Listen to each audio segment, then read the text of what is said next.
"You don't belong here." Those 4 words, spat by a junior associate toward an elderly janitor, echoed through the marble-floored lobby of Johnson & Reed, one of the most prestigious law firms in the country.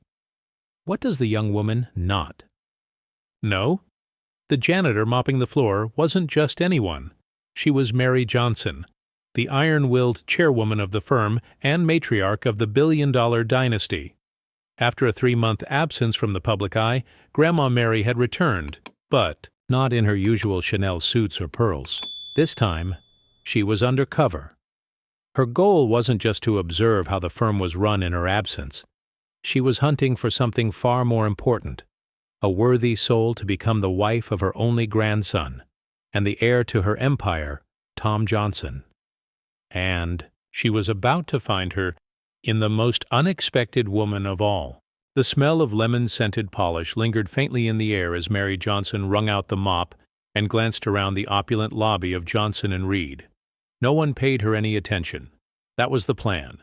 Dressed in a plain gray uniform, rubber gloves, and thick-framed glasses, Mary looked nothing like the powerful matriarch who once dominated boardroom negotiations and whose mere presence once made senators sit straighter. For the past 3 months, she had disappeared from the public spotlight, citing extended health leave. In reality, she'd been watching and planning. The firm her late husband co-founded had grown into a national powerhouse, with her grandson, Tom, poised to inherit the reins. But Mary had watched too many dynasties crumble not from lack of leadership, but from the wrong partner whispering into the heir's ear. Tom, brilliant but reserved, had always kept his heart guarded, especially after a string of high society women chased his title more than his soul. Mary was determined that the next Mrs. Johnson wouldn't be chosen by society.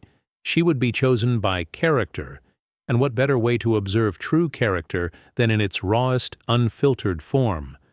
So Mary shaved off her silver waves, donned a mop bucket, and returned to her own firm incognito. The staff had been told a new janitor would be helping with night shifts while renovations were underway.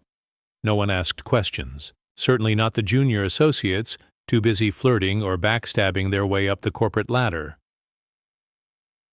On her 3rd day back, it happened. While wiping down the windows in the staff break room, Mary overheard 3 female employees mocking a younger colleague. "She eats lunch alone." "Like every single day," one of them snorted. "And she brings that sad little tuna sandwich," another added, laughing. Just then Amelia stepped into the room. Her smile faltered as she caught the end of their gossip, but she said nothing. That was until they turned on Mary. "Ugh, this janitor smells like bleach and cat food," Lucy sneered, loud enough for Mary to hear. Before Mary could respond, Amelia did. "That janitor probably works harder in 1 hour than you do all week," Amelia said, voice firm. "Show some respect." The room went dead silent. Lucy stormed out, red-faced. Amelia simply returned to her sandwich, unbothered. Mary watched her from the corner, a slow smile spreading across her weathered face. She had found her. Tom Johnson was used to being invisible, at least when he wanted to be. Dressed in khakis, a plain button-up, and a nervous half-smile, he stepped into the elevators of Johnson & Reed, with a leather-bound notepad tucked under one arm and a fake intern badge that read, "Tommy Green." The plan had been Mary's. After her quiet return as a janitor, she'd called him one night with a sharp whisper over the phone. "Go in as one of them. No suits. No titles. If you want to know who's worth trusting, blend in and watch who reaches for your hand without knowing who you are." Tom didn't need convincing. He'd grown up around lawyers who only smiled when cameras flashed. If he were to inherit the firm, he wanted to do it with both eyes wide open. He was placed on Amelia's team. She was respected, but not envied. Too ethical, too unpolished, and far too uninterested in office politics to climb quickly. To everyone else, she was that quiet associate. To Mary, she was a diamond in a filing cabinet. "Morning," Amelia greeted as he nervously approached her cubicle. Her voice was warm, her eyes alert. "You're the new intern?" Yeah," Tom replied, adjusting his fake glasses. Tommy? She smiled, extending a hand. Amelia Rivera. Hope you're not afraid of long hours and bad coffee. Their first week together was filled with filing, coffee runs, and late nights poring over litigation notes. But Tom saw what others didn't. He noticed how Amelia stayed late to help a paralegal finish a brief, even when no one asked. She offered her chair to a delivery man with bad knees. How she listened when others only talked. One evening, while going over a stubborn deposition, "File?" Amelia paused. "You're surprisingly good at this for a law intern," she said. "Where'd you go to school?" Tom hesitated. "State College," he lied. "No shame in that," she replied. "Smart isn't about pedigree, it's about curiosity, and—" For the first time in years, Tom felt seen, not as an heir or a headline, but as himself. They started taking lunch together, first out of convenience, then out of habit, then something more. And as Amelia laughed at one of his awkward jokes during a lunch break on the building rooftop, Tom knew something had shifted. He wasn't just undercover anymore, he was falling for her. Lucy Harrington had a nose for power. A senior associate with designer heels and razor-sharp ambition, she'd built her reputation not on kindness or merit, but on optics. At Johnson & Reed, perception was leverage, and Lucy wielded it like a scalpel. So when she saw Amelia, soft-spoken Amelia, getting cozy with a new intern, she sniffed something off. The attention wasn't supposed to be on Amelia, not ever. And definitely not from Tommy Green, the intern who somehow knew how to dissect case law faster than most junior associates. "You and the intern," Lucy remarked one morning as Amelia poured coffee in the break room. "Cute. He's fetching." "You're dry cleaning too?" Amelia blinked. "He's smart. I value his help." Lucy smirked. "Sure, just don't get too comfortable. People talk." That was the first crack. The second came a week later during a team meeting on a high-stakes corporate fraud case. Amelia had prepared a thorough argument draft. Tommy, still playing the intern, had quietly helped refine it over 3 long nights. But when Amelia presented it, Lucy interjected mid-sentence. "This approach is naive," she said, flipping through the pages theatrically. "We're not arguing morality in court. We're protecting a billion-dollar client." The room went silent. Amelia's jaw clenched. Tom watched from his seat, fists tightening under the table. After the meeting, Lucy cornered him in the hallway.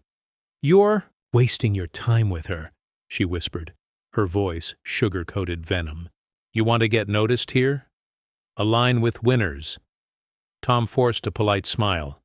But inside, the storm had started. A week later, Lucy tried to sabotage Amelia. She accidentally deleted Amelia's presentation minutes before a client pitch.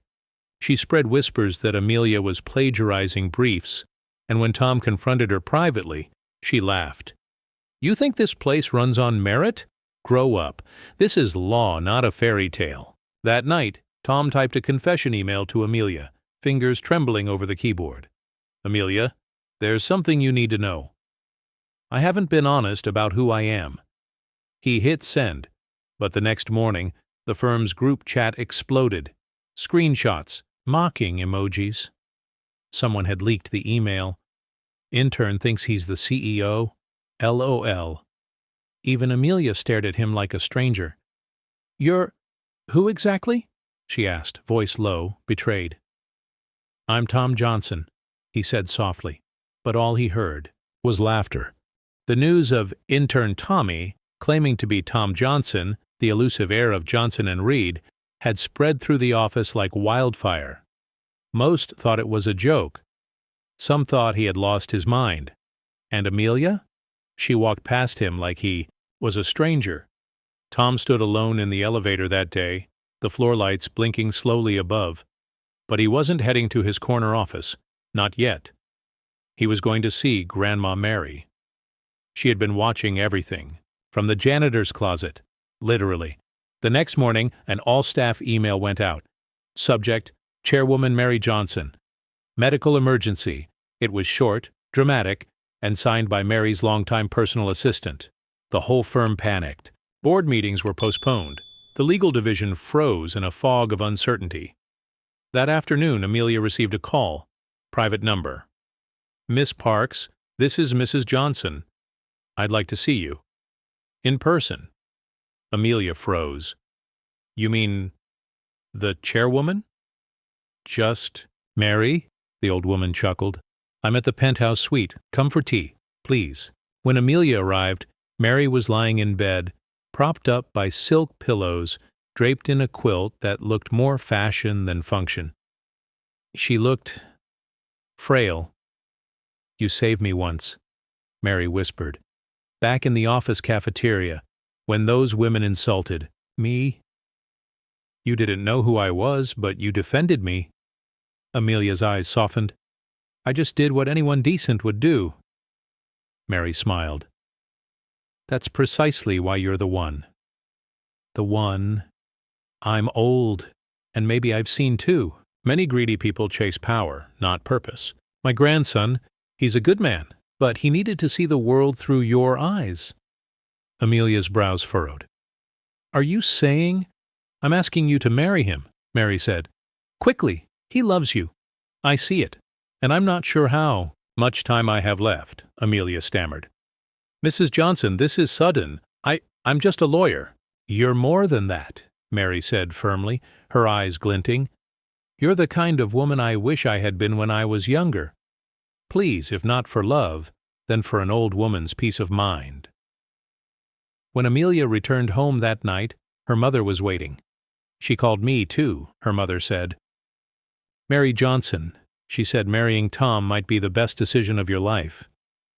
A week later, in a small garden behind Mary's townhouse, Tom and Amelia exchanged quiet vows. No press, no legal team, just hearts tangled in love and uncertainty, and still, Amelia didn't know the truth, that the frail old woman sipping champagne under a parasol had never been sick at all. She had simply orchestrated a love story, her final masterpiece. Amelia had never worn a ring before, but as she sat at her desk 2 weeks after the wedding, the delicate gold band on her finger caught the sunlight and scattered it across her keyboard, a small reminder of the man who had become her husband, still calling himself Tommy, in front of the entire office. Tom had insisted they keep things quiet. "Let's build this from the ground up," he'd said. "Let people see you for who you are, not as the CEO's wife." And Amelia, hopelessly in love, had agreed, but the charade was wearing thin. One Thursday evening, Amelia stayed late to finish depositions on a high-stakes lawsuit. Her head ached. Her inbox was a war zone, and as she reached for her coffee, she heard voices outside the hallway. It was Lucy. "He's been meeting with the board in secret," Lucy hissed to another associate. "I don't care what name he's using. Tommy is Tom Johnson. I saw him walking out of the penthouse elevator with Mary last night." "You're joking. Dead serious. I even saw a confidential memo on her desk, addressed to Thomas M. Johnson, CEO." The words slammed into Amelia's chest like a freight train. Her hands trembled. Her breath caught in her throat. She felt the heat rise behind her eyes, the betrayal blooming slowly like ink in water. She rushed to the 31st floor, the executive level. She had never been there before, not as an employee. Now she entered without knocking. Tom was there, in a suit she had never seen him wear. A real one. No backpack, no scuffed shoes. Just the man she had married, sitting at a mahogany desk that screamed power. "You lied to me," Amelia whispered. Tom stood quickly. "Amelia, I can explain." "Don't," she said, her voice breaking. "Don't explain how you manipulated me, how you made me fall for someone who didn't exist." His face crumpled. "I never meant to lie. I needed to know if someone could love me without the name, without the billions. You wanted a test," she spat, "and I was your lab rat." He reached for her, but she stepped back. "I loved the man who shared burnt coffee and case notes with me. I don't know who this is." She left the office with tears streaming down her face. Tom didn't chase her. He couldn't. Because he knew this wound wasn't just about deception, it was about trust, and he'd just shattered hers into 1,000 quiet pieces. The Monday. After the confrontation, Amelia returned to the office with red eyes and a silence that wrapped around her like armor. No one dared ask why the intern she had mentored was suddenly nowhere to be seen, or why she now wore no wedding ring. But Lucy noticed.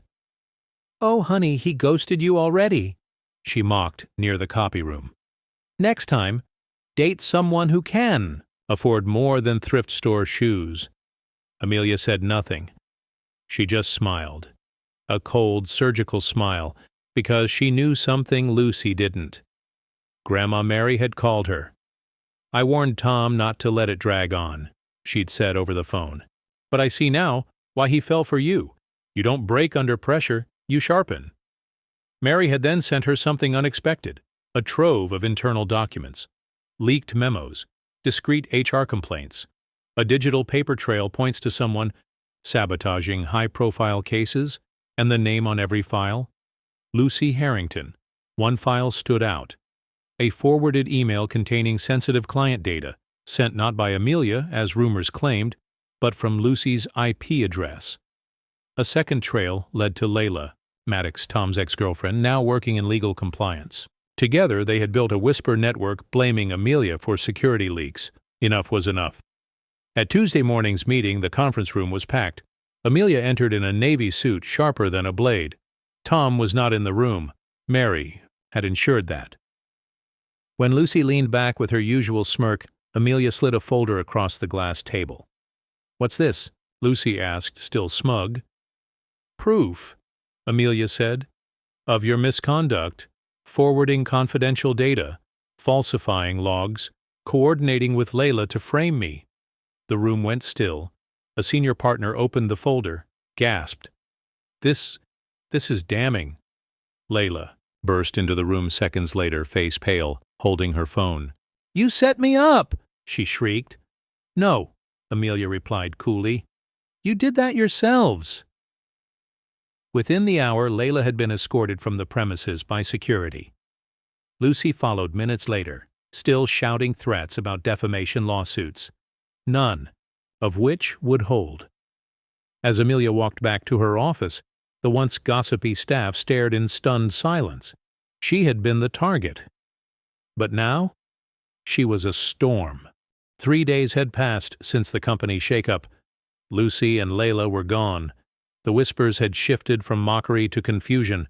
No one knew who had ordered the investigation, or why Amelia still came to work like she owned the place. Then came Friday. The 10 a.m. all-hands meeting was called by executive directive. Most assumed it was about client retention after the recent scandals. The firm's glass auditorium buzzed with speculation. Amelia sat near the back, arms crossed, expecting more damage control from upper management. Then the elevator dinged. Tom Johnson walked in, but not the intern. This was Tom in full form, bespoke suit, crisp white shirt, no trace of the shy Tommy persona. He walked straight to the podium, and behind him trailed Grandma Mary, regal and glowing in dark green silk. A wave of silence washed over the room. "Good morning," Tom said into the mic. "I'm Tom Johnson, CEO of the Johnson Law Group. Some of you knew that. Most of you didn't." Mouths dropped. "I came back in disguise because I wanted to see this company from the ground up, not from behind a desk, not through quarterly reports." He paused, scanning the room until his gaze landed on Amelia. Her lips parted slightly, eyes unreadable. "And what I saw," he continued, "was a culture that rewards cruelty and buries kindness. People like Lucy and Layla rose by stepping on others. But people like Amelia—" He turned fully toward her. "People like Amelia stood up for a janitor on day one, treated every person like a human being, and fought back with facts, not gossip, when they were targeted." Amelia's, hands clenched in her lap. "And more than that," Tom's voice softened. "She's my wife. As of 2 weeks ago." Gasps broke across the auditorium. Some applause, some stunned silence. Most simply shocked. She didn't know I was the CEO. She loved me when I was nobody. He turned to face her fully. And if she still will after today, I'd be the luckiest man alive. Mary stepped up beside him, taking the mic briefly. This company belongs to people who lift others, who fight back with integrity. And Amelia, you have my full blessing. As a lawyer, as a wife, and, God willing, as the future mother of our family's legacy. The applause thundered now. Amelia stood, slowly, and nodded once. She wasn't just Tom's wife anymore. She was his equal. The office buzz never fully died down after the revelation, but Amelia kept her distance. Though she appreciated the public apology and Tom's honesty, a part of her still reeled, not from anger but disbelief. How could the quiet, awkward intern she mentored be the same man who now ran one of the most prestigious law firms in the country? That evening, she found a handwritten note slipped under her office door. It simply read, "Rooftop, sunset." T. She almost ignored it. Almost. But curiosity, and something deeper, guided her steps upward. The rooftop terrace was bathed in amber light. Tom stood alone, hands in pockets, hair tousled by the wind. The skyline behind him looked like it had been painted just for this moment. "You remembered I liked sunsets," Amelia said as she stepped closer. Tom turned, eyes soft. "I remember everything," he said. "Especially the first time we met." She raised a brow. "You mean at the firm?" He shook his head. "No. 15 years ago. Downtown Atlanta. I was 13, scrawny, stuttering, cornered by 2 older kids near the bus stop. One shoved me, the other spat in my face." Amelia froze. "I didn't think anyone saw," he continued, voice steady. "But you did. You were just a high schooler, maybe 17, but you stepped in, called them cowards, put yourself between them and me like a lioness." Her lips parted in shock. "You gave me your granola bar," Tom added with a smile. "Told me to eat it so I'd stop crying." She laughed, soft, stunned. That was you," he nodded. "I never forgot. You became my what would she do voice. You made me want to be someone who stood up, not just succeeded." Amelia's eyes glistened. "And when I walked into this firm and saw you again, standing up for a janitor, I knew I'd found the same soul." He took her hand, gently. Amelia Rose Carter. "You saw me before I saw myself.